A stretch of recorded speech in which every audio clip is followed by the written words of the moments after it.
Good evening. Wisps of toxic smoke are still lingering over the Comox Valley tonight after a massive fire that destroyed a local landmark.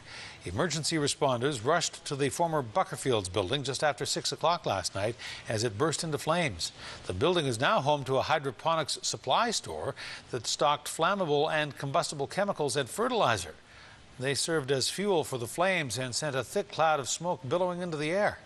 As CTV's Gord reports, the smoke and flame were so intense, they sent the fire chief to the hospital. It was a massive blaze that resulted in Courtenay firefighters responding with everything they had. We've got 5 units on scene, probably about 40 firefighters. Backside of the building was already venting and heavy flames and smoke coming out. Flames and thick clouds of smoke billowed out of the just-in-time hydroponics store around 6:15 Tuesday night. A large number of spectators were drawn to the scene, creating concerns for RCMP. Be out here to ask you to move.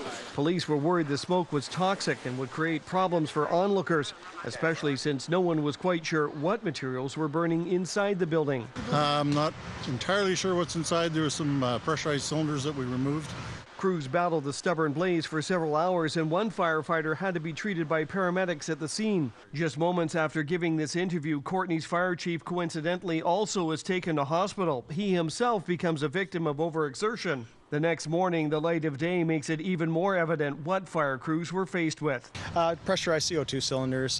The business was hydroponics type store, so they had that type of equipment and had some CO2, a couple of propane cylinders in there. Fire officials say there was more fueling this blaze than just what was being utilized by the hydroponics store. There was also residual chemicals left over from back when this was a feed supply store. There was also more than 12,000 pairs of rubber gardening shoes.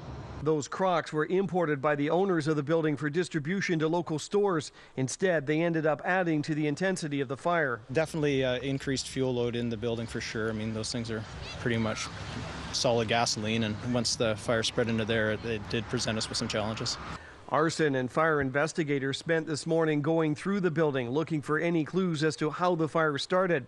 They spent most of their time in the building's rear corner, where the damage was the greatest. There's no obvious sign of ignition in that area, which leads us to believe that perhaps it's either accidental or perhaps a suspicious fire. The building's owners are also on the scene. They decline our request for an interview, but do provide assistance to investigators. And they were helping us piece through as to where things were in the building and kind of the layout of it.